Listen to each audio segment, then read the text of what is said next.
Bismillahirrahmanirrahim. Assalamualaikum warahmatullahi wabarakatuh. Alhamdulillah wassalatu wassalamu ala Rasulillah wa ala alihi wa sahbihi wa mawalah wa la haula wa la quwwata illa billahi wa ba'du.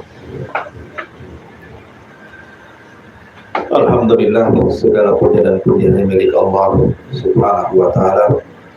Salawat dan salam kita hadiahkan kepada Rasul kita Nabi besar Muhammad sallallahu alaihi wa ala alihi wasallam. Pembahasan di pagi menjelang siang ini, sebagaimana sudah dijanjikan, kita akan membahas salah satu daripada rukun iman, al-iman bi syafaati Rasulullah sallallahu alaihi wasallam, beriman dengan syafaat Rasul sallallahu alaihi wa ala alihi wasallam. Ma'asyiral muslimin wal muslimat rahimani wa rahimakumullah.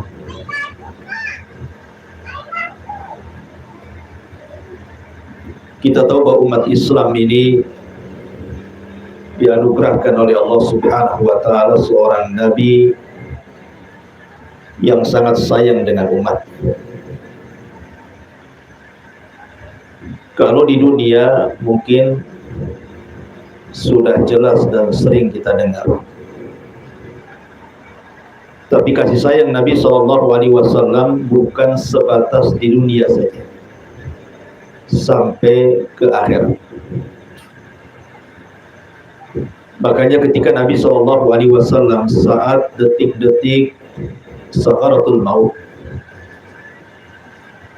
atau 3 hari sebelum wafatnya Nabi SAW, ketika itu Nabi SAW berada di rumah Maimunah, salah satu istri beliau. Kemudian Nabi SAW mengumpulkan semua istrinya untuk meminta izin agar dipindah ke rumah Ummul Mukminin Aisyah radhiyallahu anha. Padahal ketika itu di giliran Maimunah. Apa alasannya? Karena Nabi SAW tahu hanya di rumah Aisyah atau kamar Aisyah inilah Jibril selalu turun, dan tidak turun di kamar-kamar istri yang lain. Makanya sebagai keadilan dalam rumah tangga, Rasul mengumpulkan semua istrinya, kemudian meminta izin, boleh enggak aku tinggal di kamar Aisyah radhiyallahu anha? Maka semua istrinya mengizinkan.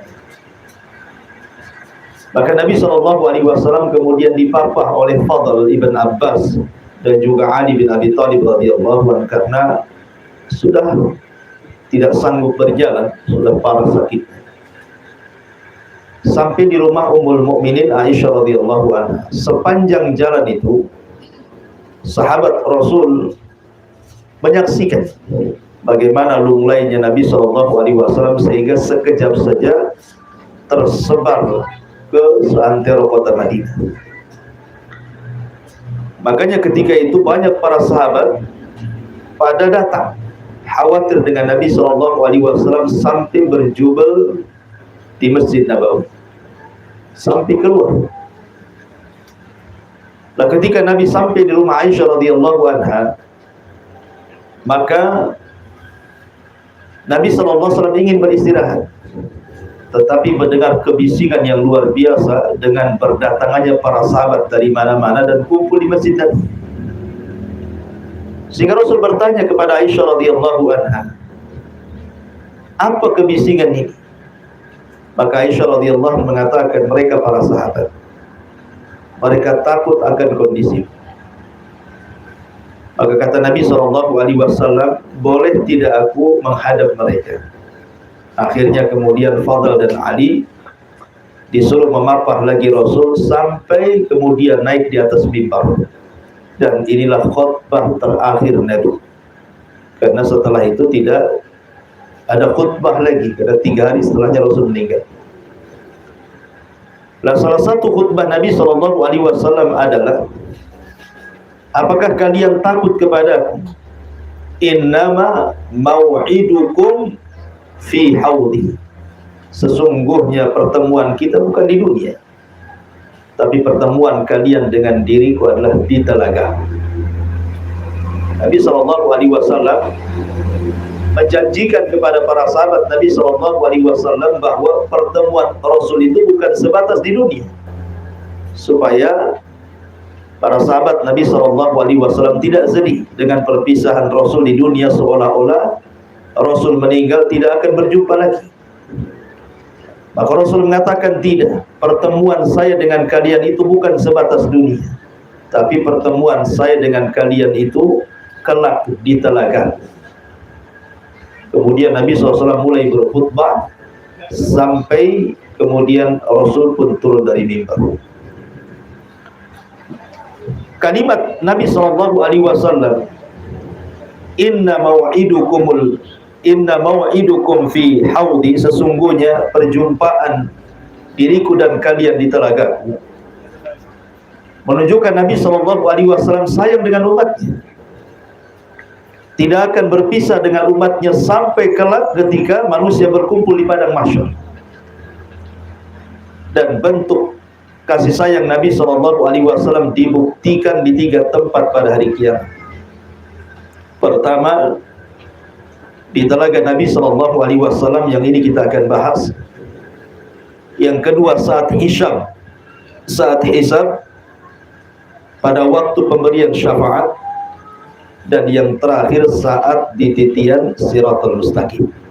Inilah 3 pembahasan yang kita akan bahas: telaga Rasul, syafaat Rasul, dan titian Siratal Mustaqim. Ma'asyiral muslimin wal muslimat rahimani wa rahimakumullah. Ketika manusia dibangkitkan pada hari kiamat, dibangkitkan khufatan uratan ghurlan buhman. Kata Nabi SAW, dibangkitkan dalam posisi telanjang, kembali tidak dihitan, kemudian tidak membawa satu helai pakaian di badan, bahkan tidak membawa harta sama sekali pada waktu dibangkitkan. Dan itu berlaku kepada setiap manusia, baik mukmin ataupun kafir, baik orang kaya ataupun orang miskin, baik pejabat ataupun rakyat, semua berlaku seperti itu. Lah ketika kemudian manusia di padang mahsyar saat dibangkitkan itu, mulailah manusia berkelompok-kelompok mengikuti Nabi yang diikutinya selama di dunia. Maka umat Islam tentu akan mengikuti Nabi-Nya, Rasul kita Muhammad SAW. Bagaimana Rasul tahu umatnya? Dari sekian triliun mungkin ya umat manusia, sejak zaman Nabi Adam sampai orang yang terakhir terkena sangkakala Israfil, Nabi mampu mengenali umatnya dari ghurran muhajjalina min atharil wudu, sehingga Allah murka, dan Allah tidak pernah murka sebelum dan sesudahnya kepadaku. Sebaiknya kalian datang kepada Ibrahim. Rupanya jawaban Nabi Ibrahim pun sama. Dia mengatakan, nafsi nafsi, uruslah diri kalian, karena aku pernah berdusta 3 kali dusta, sehingga aku tidak bisa berikan syafaat kepada kalian. Sebaiknya kalian datang kepada Nabi Musa. Musa pun sama, aku tidak bisa berikan syafaat kepada kalian karena aku pernah membunuh. Sebaiknya kalian datang kepada Nabi Isa. Isa tidak massahum minha syaf'un fayadkhulunal jannata fayusammihim ahlul jannah al-jahannamiyyin.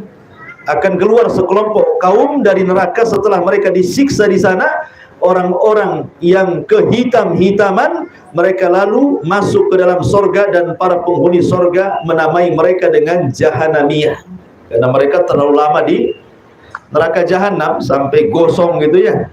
Kemudian Allah tolong dan Allah masukkan ke dalam surga. Dan dalam kondisi yang ketiga juga mereka sudah tidak berbentuk lagi, sudah jadi abu ya bahasanya.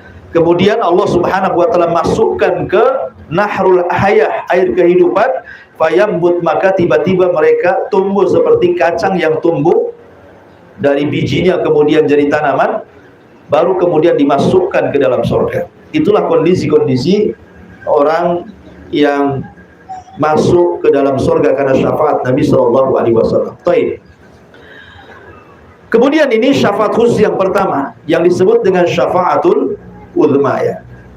Kemudian syafaat khusus yang kedua adalah syafaat kepada penduduk surga yang divonis masuk surga tidak bisa masuk surga. Ini yang habis hilang gambar. Jadi orang-orang yang divonis masuk surga kemudian tidak bisa masuk surga karena menunggu syafaat Rasul. Dalam sebuah hadis Nabi SAW mengatakan, sayati alaikum zaman kadhihum minaz zihad. Akan datang zamannya bahwa manusia itu akan berjubel di depan pintu-pintu surga. Mereka tidak bisa masuk surga itu. Ramai di pintu surga tapi tidak bisa masuk surga, padahal sudah divonis masuk surga. Dan mereka tidak bisa membuka pintu surga. Bahkan di situ ada para nabi, ya kan? Ada Adam, ada Nuh, ada Ibrahim, ada Musa, ada Isa. Bahkan seluruh para nabi dan rasul ada di pintu surga itu. Tapi tidak ada yang bisa membuka pintu surga, bayangkan. Dari ulul azmi minar rasul, hanya yang mampu membuka pintu surga itu adalah Nabi SAW. Itulah syafaat Rasul namanya. Di mana manusia divonis masuk surga tidak bisa masuk surga kecuali pintunya yang bukan Nabi.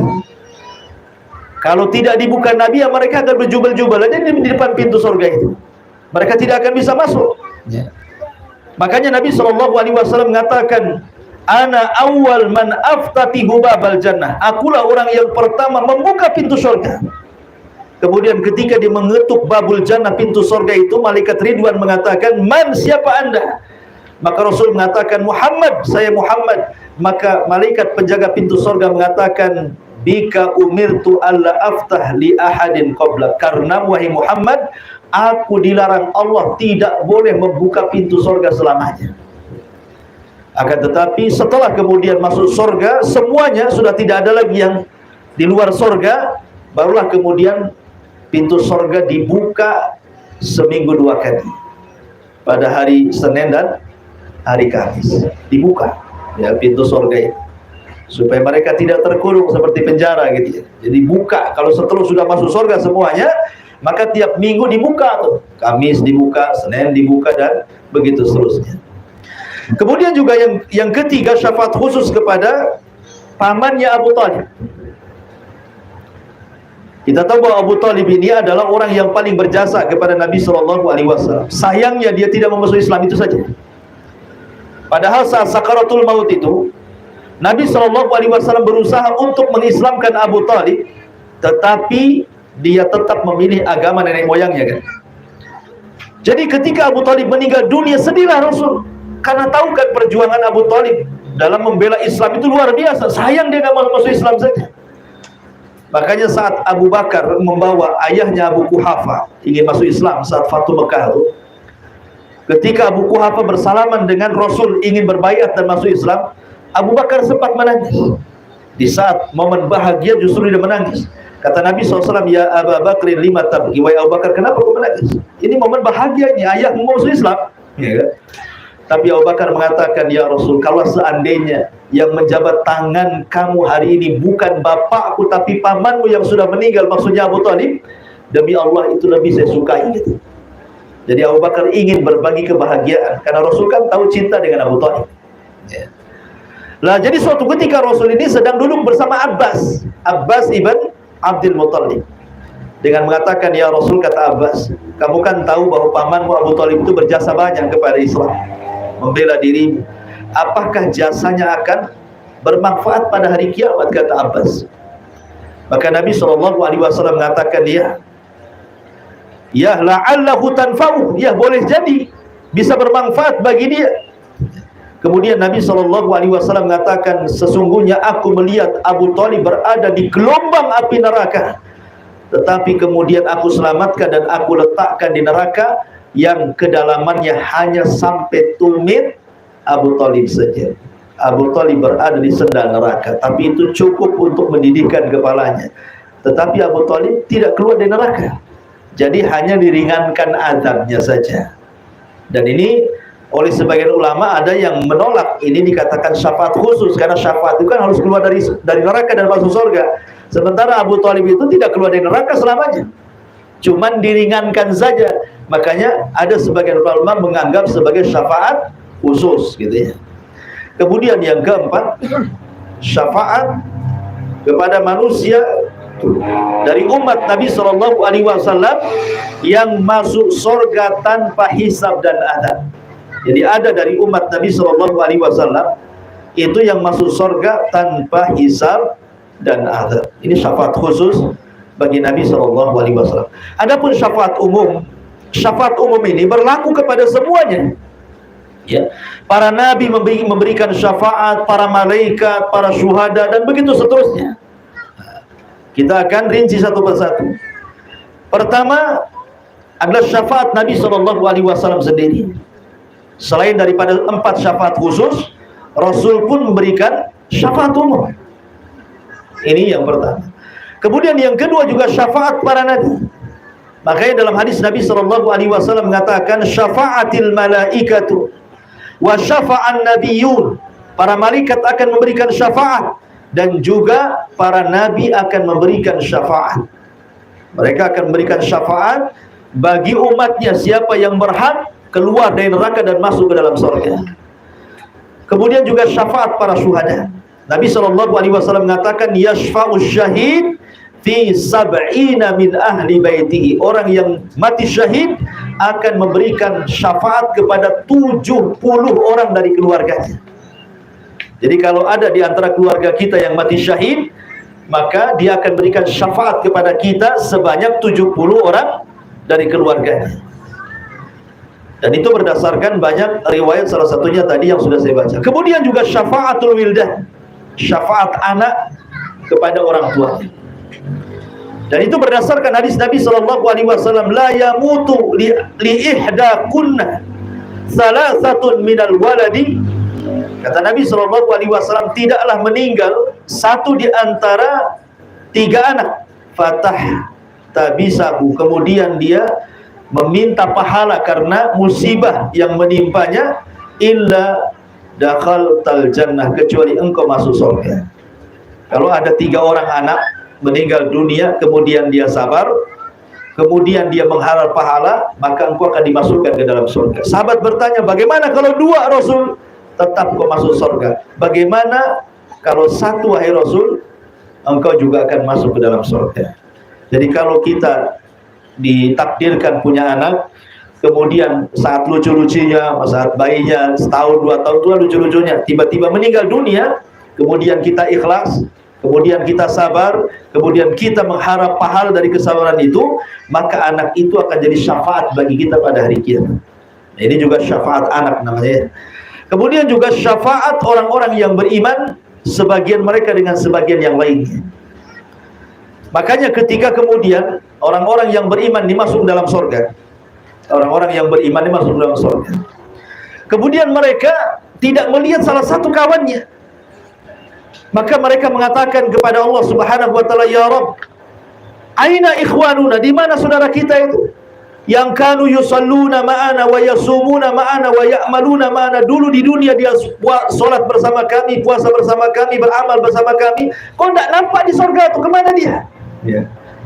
Maka Allah Subhanahu wa ta'ala mengatakan, huwa finnar, dia di neraka. Maka orang-orang yang beriman mengatakan, ya Rabb, la taqtamilu ladzati hatta tukhrijahu, ya Rabb, jangan sempurnakan kenikmatan kami di surga sampai kau keluarkan dia dari neraka. Maka Allah katakan, idhabu, kalau begitu pergilah kau ke neraka, cari teman-teman.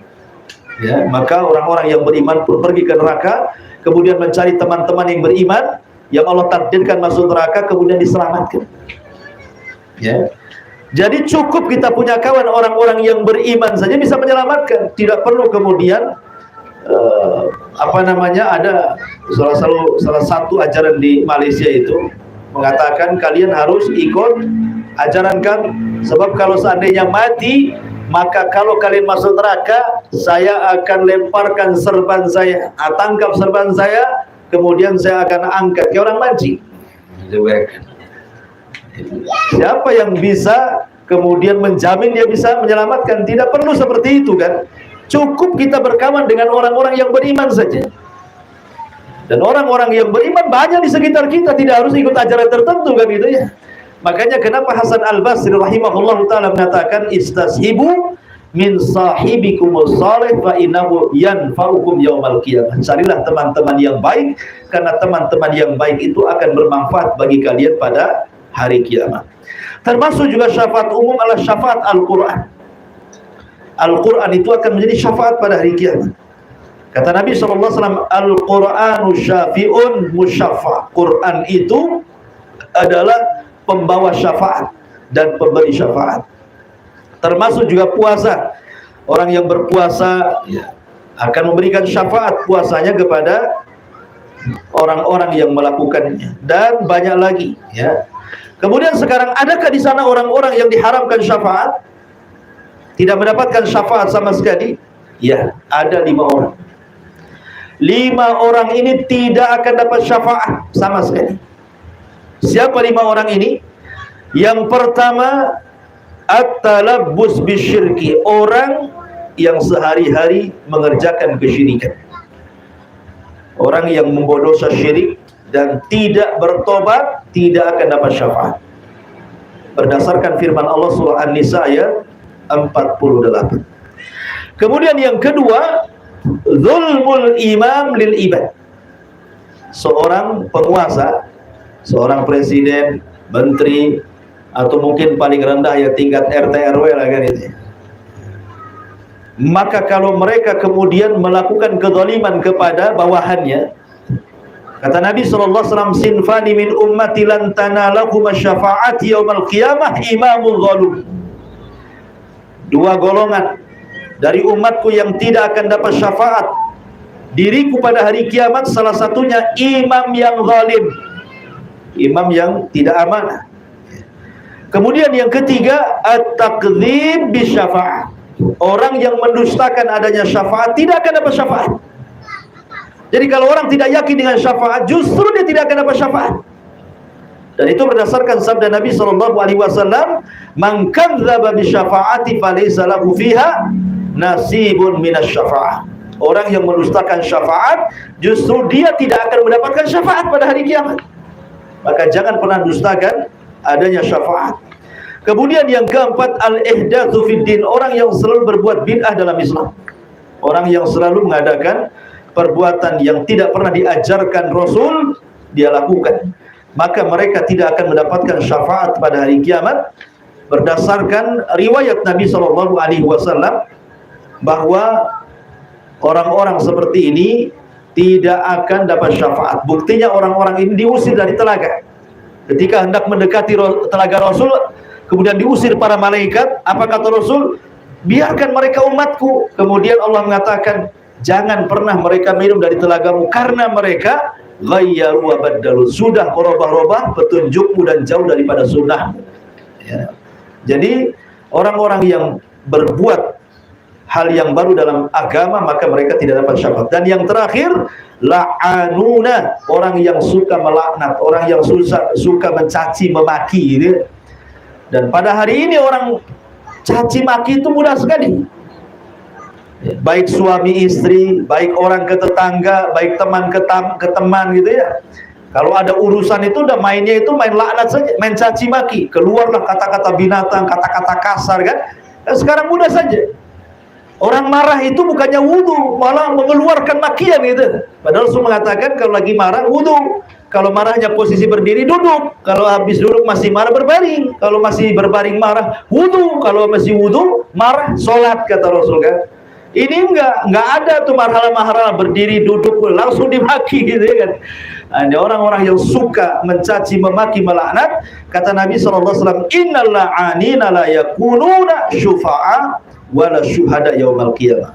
Para pencaci, pemaki, pelaknat itu tidak akan dapat syafaat pada hari kiamat dan tidak akan jadi saksi. Ya. Luar biasa. Maka di sini pentingnya kita menjaga lisan. Ya. Baik. Kemudian tentang syarat-syarat syafaat. Syarat syafaat itu ada 3. Pertama, ridallah anil masyfu' lahu. Allah redha kepada orang yang akan diberikan syafaat. Makanya di dunia ini kita berusaha mencari keridhaan Allah. Ya, seperti memperbanyak sholat, zakat, puasa, rukun Islam dan amalan-amalan yang lainnya. Seperti dalam bermuamalah mencari keridhaan orang tua, karena redhonya Allah itu ditentukan dengan redhonya orang tua. Kalau di dunia kita dapat keridhaan Allah, maka kelak pada hari kiamat Allah akan redha kepada kita. Karena syarat orang yang akan diberikan syafaat, Allah harus ridha kepada kita. Kemudian yang kedua, izin Allah kepada orang yang memberikan syafaat. Buktinya para nabi, karena tidak diizinkan Allah tidak memberikan syafaatul uzma. Tapi Rasul, karena diizinkan Allah, dapat dia syafaatul uzma. Kemudian yang nomor 3 juga, Allah redha kepada orang yang akan memberikan syafaat. Bukan hanya izin kepada orang yang memberikan syafaat saja, juga redha Allah. Ya, makanya terkadang kita tidak tahu kuburan-kuburan orang-orang tertentu yang dianggap tokoh-tokoh agama, kita datangi minta syafaat di situ. Kan kita tidak tahu apakah dia dapat izin, dapat redha, kan tidak tahu kan begitu. Ya. Makanya kenapa kita harus berharap saja dengan amal soleh kita, tidak perlu kemudian datang ke kuburan ini, ke kuburan itu, minta syafaat, karena syafaat itu hanya dapat diperoleh dengan amalan. Ini yang kedua. Dan yang terakhir, ya, bicara tentang titian siratal mustaqim. Dan ini adalah bentuk kasih sayang Rasul di titian siratal mustaqim. Ma'asyiral muslimin wal muslimat rahimani wa rahimakumullah. Kita tahu bahwa Allah berfirman, wa in minkum illa wariduha. Kita semua akan melintasi titian siratal mustaqim. Mau mukmin mau kafir pasti akan melintasi. Tetapi orang kafir tidak sempat menginjak keburu masuk jahanam. Tapi semua akan lewat situ. Tapi orang kafir tidak sempat. Ya. Lah Nabi SAW mengkondisikan beberapa orang saat melintasi siratal mustaqim itu, menggambarkan bagaimana kondisinya. Ya. Di antaranya ada orang yang kemudian ketika menyeberang titian siratal mustaqim itu seperti yamurru katarfil ain, seperti orang berkedip, tahu-tahu sudah sampai di sana. Jadi ada orang yang ketika melalui titian siratal mustaqim belum berkedip, orang itu sudah di sana. Ya, seperti kedipan mata. Ya, ada orang yang seperti itu tentu karena amalannya. Kemudian ada seperti kilat, tahu-tahu sudah sampai di ujung gitu ya. Kemudian ada seperti rih angin, tahu-tahu sudah sampai di sana gitu. Ada yang seperti awan, ada yang seperti burung. Ya, terbang burung itu seperti apa? Ada juga seperti orang yang menggunakan kuda balap. Ada juga seperti pelari. Tetapi ada juga yang lemah, tidak sanggup berjalan, mereka harus merangkak, terkadang jatuh, terkadang berdiri. Ada juga yang berjalan dengan perutnya, bukan dengan tangan dan kakinya gitu ya. Ada juga yang kemudian di antara mereka berusaha merangkak tetapi kemudian terkena kalalim. Kalalim itu semacam kain yang kesana kemari menyambar, dan orang ini tidak sempat melalui siratal mustaqim, sudah kejegur ke jahanam. Dan itu berdasarkan beberapa riwayat. Ini singkat cerita saja. Tetapi orang yang ingin saya katakan, orang yang pertama kali lewat siapa? Nabi. Sebelum yang lainnya, sebelum ada para nabi, para umat nabi, yang pertama kali melewati titian itu Nabi kita Muhammad SAW. Kemudian Rasul akan menunggu di ujung titian itu. Apabila ada satu umatnya yang lewat, disinilah bentuk kasih sayangnya Rasul. Maka Nabi SAW akan mengatakan salim salim, dan pada hari itu tidak ada yang boleh bicara kecuali para nabi. Jadi setiap ada umatnya lewat, maka Rasul mengatakan salim salim, Allahumma salim salim, ya Allah selamatkan dia, ya Allah selamatkan dia. Ya ada yang selamat, ada yang tidak. Tapi itu bentuk bagaimana Nabi SAW sayangnya dengan umat Islam ini, sampai mendoakan saat titian Siratal Mustaqim saja Rasul mendoakan salim salim, ya Allah selamatkan dia, ya Allah selamatkan dia. Ma'asyiral muslimin yang dimuliakan Allah Azza wa Jalla, dan yang dihajatkan ketika seseorang meniti titian Siratal Mustaqim adalah cahaya. Cahaya yang menerangi. Karena masalahnya kita akan berjalan di sebuah kegelapan. Jadi titian itu kan akan dibentangkan di atas jahanam, kemudian digelapkan, tidak ada cahaya, sehingga yang bisa menyelamatkan itu yang paling besar adalah cahaya. Para ulama mengatakan ada amalan-amalan yang akan memberikan cahaya saat meniti titian Siratal Mustaqim. Apa saja amalan itu? Pertama, al-ilm. Seperti kita ini thalabul ilm. Ya, orang-orang yang menuntut ilmu, kemudian jadi para penuntut ilmu ataupun jadi para ulama, maka itu bagian daripada mengumpulkan cahaya kelak ketika di titian Siratal Mustaqim. Makanya jangan kemudian malas untuk hadir di majelis ilmu. Kemudian yang kedua, hamalatul Quran. Orang yang gemar dengan Quran, suka baca Quran, suka ngapal Quran, pokoknya dia cinta dengan Quran. Kemudian yang ketiga, al-muadzinun. Orang yang gemar azan. Beruntunglah orang-orang muadzin ini. Karena tidak semua orang mau jadi muadzin kan, karena muadzin kan harus menjaga waktu dia. Apalagi orang sibuk, mana bisa jadi muazin kan? Muazin itu harus on time, dia tetap aja di situ waktunya. Dia lebih amanah dibandingkan imam kan? Karena dia duluan masalahnya. Makanya berat amalan muazin itu. Makanya kalau mamanya di samping ibu ada musola, ada ini, ya ada kelebihan rizki, bu, kasihlah muazin yang di masjid. Karena mereka yang sangat berjasa di masjid itu masalahnya kan, mengingatkan kita sholat zuhur, asar, maghrib, isya, subuh. Kemudian juga yang nomor 4, al-musallun ala Nabi SAW. Orang yang banyak berselawat kepada Nabi SAW. Kemudian yang nomor 5, at-taibun. Orang yang bertobat. Orang yang bertobat kepada Allah Azza wa Jalla. Ini 5 amalan khusus. Ya, adapun amalan-amalan yang lainnya, ya masuk juga gitu. Tapi ini amalan-amalan khusus berdasarkan riwayat bahwa inilah yang akan menerangi dan memberikan cahaya kelak pada titian Siratal Mustaqim. Ma'asyiral muslimin wal muslimat rahimani wa rahimakumullah. Disinilah 3 perkara bentuk sayangnya Nabi SAW. Saya ulangi, pertama saat di telaga Rasul, yang kedua saat proses syafaat, dan yang terakhir saat manusia meniti titian Siratal Mustaqim. Wallahu a'lam. Baik, sampai di sini kita selesai materi, kita buat tanya jawab saja. Silakan kalau ada yang mau bertanya. Kalau di luar itu kan ada selawatan. Maksudnya selawatan ya?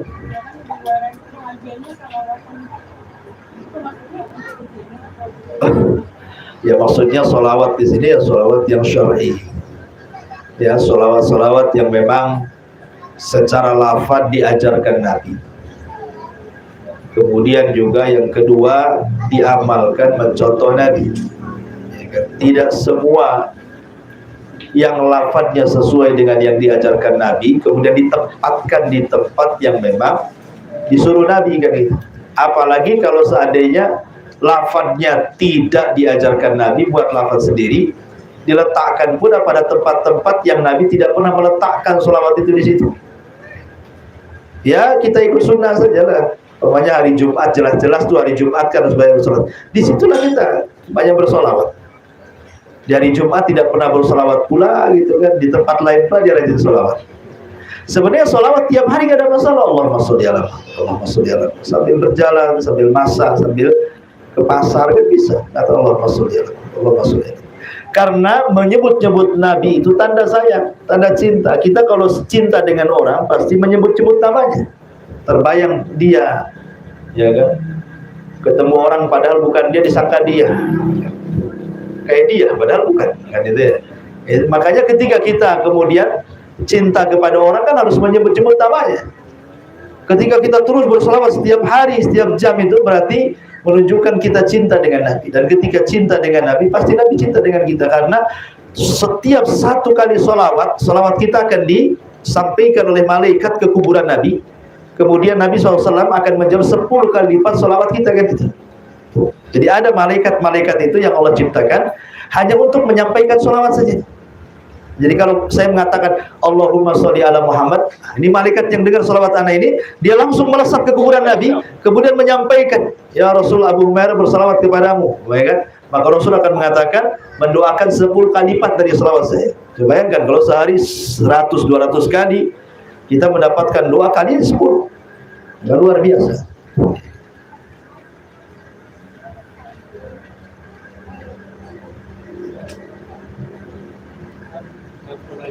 Ya, boleh. Di akhirat langsung di tiang sirat kemudian jatuh atau dihisab. Orang kafir dihisab karena kan titian itu setelah hisab. Tapi kan ada orang tentang masalah hisab itu ada 3 kelompok. Kelompok yang pertama yang beruntung, dia tidak ada hisab, tidak ada adab. Ya, direct masuk surga bahasanya kan itu ya. Dan itu disabdakan oleh Nabi SAW tentang 70.000 orang yang masuk surga tanpa hisab dan adab. Kemudian Rasul menyebutkan 4 sifat: orang yang tidak minta ruqyah, orang yang tidak minta kai, orang yang tidak tatayur, dan orang yang bertawakal betul kepada Allah Azza wa Jalla. Artinya yang sempurna tauhidnya. Kemudian yang kedua, ada orang yang dihisab tetapi hisabnya mudah.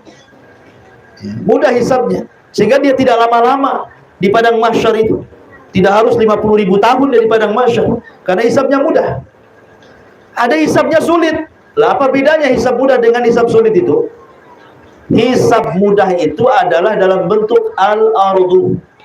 Al-ardu itu maksudnya ketika Allah bertanya amalan kita, dosa kita, kita mengiyahkan tapi tidak ada perdebatan di situ. Dulu engkau maling, ya. Dulu engkau korupsi, ya. Dulu engkau berzina, ya. Dulu engkau minum khamar, ya. Iya gitu saja. Hanya mengakui saja dosanya, tapi tidak ada perdebatan. Ya. Itu namanya al-ardu. Ini hisabnya mudah tuh yang kayak gini. Hanya untuk penetapan bahwa engkau melakukan seperti itu. Diiyahkan saja. Tapi hisab sulit ini ada perdebatan dia. Dulu kau zina, enggak. Pokoknya didatangkan saksi. Nah, gitu ya. Nanti saksinya itu ya tanah, ya langit, kulit kita, gitu ya. Kemudian lisan kita terkunci, tangan kita ngomong, kemudian kaki jadi saksi. Ini kalau ada perdebatan, nah ini namanya hisabnya sulit tuh. Tapi kalau tidak ada perdebatan, ya iya saja, nah itu berarti mudah hisabnya. Nah, karena perdebatan ini dia nggak ngaku masalahnya. Dulu kau korupsi ya? Enggak. Oh, didatangkan orang itu. Oh, dulu kamu ini ya? Maling? Oh, enggak. Datangkan saksi. Nah, itu yang sulit tuh. Yang kayak gini nih. Ya. Dan tidak ada yang melek karena saksinya banyak masalahnya kan. Bahkan kulit ini jadi saksi sampai badan itu protes sama kulit. 5 syahidtum alaina. Hei kulit, kenapa kau menjadi saksi jadi badanmu? Maka kulit tiba-tiba mengatakan, antaqanallah, Allah yang buat bicara macam mana katanya.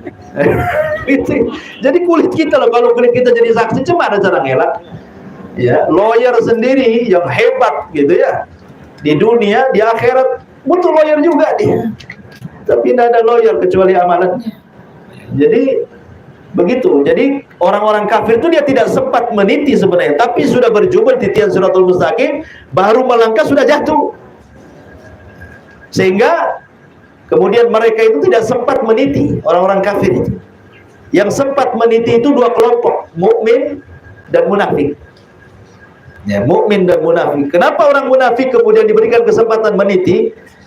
Supaya mereka tahu bahwa di akhirat tidak bisa menipu Allah dan orang yang beriman. Ya, kalau di dunia mereka suka tipu-tipu gitu ya.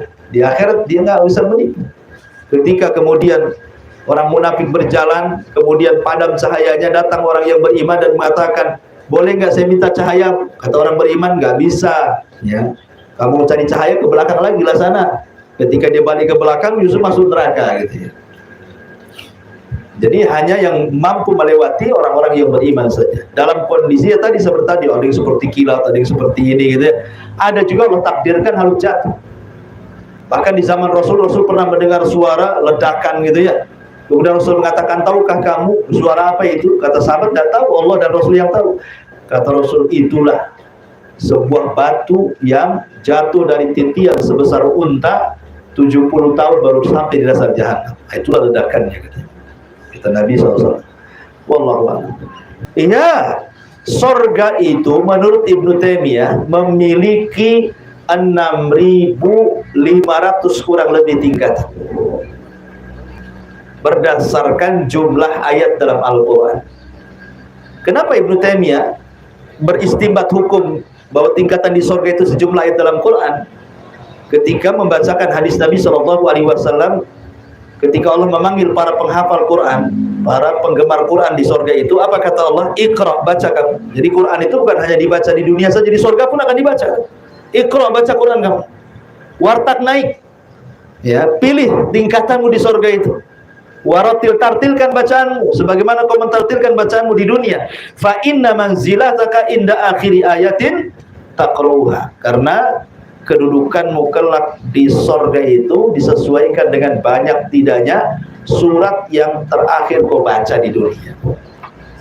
Jadi tingkatan-tingkatan. Ada orang yang kan sorga itu kan memiliki 7 pintu, lain dengan neraka. 8 pintu, lain dengan neraka 7. Kalau sorga itu pintunya ada 8. Kalau neraka ada 7. Kenapa kok pintu sorga lebih banyak daripada pintu neraka? Ingin menunjukkan bahwa rahmat Allah itu lebih luas dibandingkan murkanya. Makanya Allah tambah pintunya surga itu. Dan tingkatannya 6.500 lebih, kurang lebih tingkatan di surga. Dan surga itu sifatnya darajat ke atas. Makin atas makin indah, makin atas makin indah. Kalau neraka itu darokat ke bawah bawah makin jelek, makin bawah makin menakutkan, dan begitu seterusnya. Dan satu surga itu akan luas-luas langit dan bumi. Gimana coba? Satu surga itu seluas langit dan bumi. Seluas apa tuh, bayangkan. Dan masing-masing orang mendapatkan 2 istana. Waliman khafa maqama rabbih jannatan. Minimalnya orang yang takut kepada Allah Azza wa Jalla, paling tidak dia dapat 2 istana. 1 istana solid milik dia, 1 istana warisan orang kafir yang masuk neraka dan tidak masuk surga, diwariskan kepada orang yang beriman. Tilkumul jannah urithumuha, itulah surga yang diwariskan orang kafir kepadamu, kata Allah. Jadi minimal 1 orang itu dapat 2 istana minimalnya. Maksimalnya ya terserah, tergantung kita yang bangun di dunia. Kan kita bangun istana kan di dunia bangun. Bukan transfer duit ke malaikat tolong beli bahan bangunan di surga, enggak. Cukup kita baca qul huwallahu ahad 10 kali dalam sehari semalam, kata Rasul, banallahu lahu qasran fil jannah. Allah akan bangunkan 1 istana di surga. Artinya kalau kita baca qul huwallahu 10 kali dalam sebulan, sudah 10 istana itu kita disediakan. Belum lagi kalau bangun masjid, itu juga bangun. Sudah baca qul huwallahu dalam sehari, bangun masjid lagi, dibangunkan lagi. Atau menjaga sholat sunnah rawatib yang 12 rakaat, Allah bangunkan juga istana di surga. Kan banyak tuh hadis-hadis yang menjelaskan tentang beberapa amalan yang dengan sebab itu Allah bangunkan istana kita di surga. Coba bayangkan. Cuman masalahnya karena surga itu gaib, ya nggak males juga kita mau bangun rumah di surga. Ustaz, saya nggak bisa bangun masjid, nggak punya duit. Oke, jangan yang pakai duit. Qul huwallahu saja nggak pakai duit loh. Mana baca qul huwallahu pakai duit? Qul huwallahu ahad, Allahus samad, lam yalid wa lam yulad wa lam yakul lahu kufuwan ahad. 1. Nanti qul huwallahu lagi 10 kali cukup, ya kan? Tahu-tahu sudah ada istana di surga. Karena sekali lagi, karena perkara gaib itu perlu keyakinan. Lah keyakinan itu yang belum menghujam itu masalahnya, kita nggak yakin masalahnya. Kalau yakin sekali pasti kita akan amalkan tuh. Tetapi sesuatu yang tampak nggak perlu dikasih tahu, berkali-kali saja sudah yakin. Coba antum baca qul huwallahu 10.000 sehari, saya kasih kunci rumah di Bengkok. Kuncinya saja. Anggaplah 1 rumah, langsung daripada saya kerja, bagus saya baca qul huwallahu 110.000 kali kan. Mau antum? Mau, pasti mau lah. Habis itu dapat rumah satu, gitu kan. Karena nampak masalahnya. Kalau surga kan nggak nampak tuh. Padahal istana loh. Ya. Istana, bayangkan, istana mana di dunia yang paling megah nih? Jangan istana Indonesia lah, di negeri yang maju sana ya. Istana yang paling megah tuh. Nah, itulah untuk kita. Tapi karena nggak yakin itulah makanya kemudian jarang pula kita mengamalkan amalan-amalan seperti itu. Wallahu a'lam. Baik, sudah berapa ini? Udah setengah 12. Subhanallah bihamdika, asyhadu an la ilaha illa anta, astaghfiruka wa atubu ilaik. Allahu ta'ala. Assalamualaikum warahmatullahi wabarakatuh.